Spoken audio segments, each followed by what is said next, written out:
தமிழ் வணக்கம். இன்னைக்கு பங்குனி மாதம் 1ஆம் தேதி. தெய்வ கலாச்சாரங்கள் அம்சங்கள் நிறைந்த நாள். மக்களுக்கு செழிப்பமான நாள் பங்குனி மாதம்.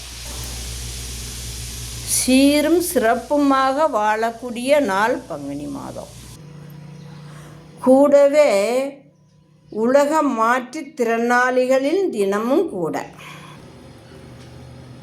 மனிதர்கள் சேமிப்பதற்கும் அனுபவிப்பதற்கும் அறிவே காரணம். அறிவு இருந்தால் அனைத்தையும் பெறலாம்.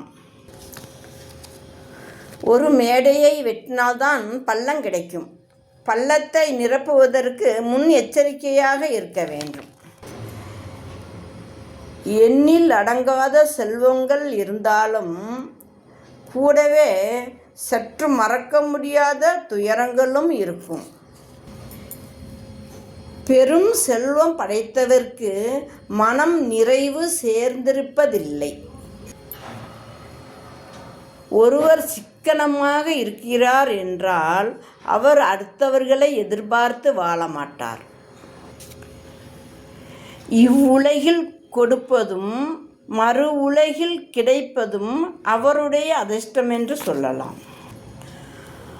ஆற்றிலே போட்டாலும் அளந்து போடு என்ற பழமொழி.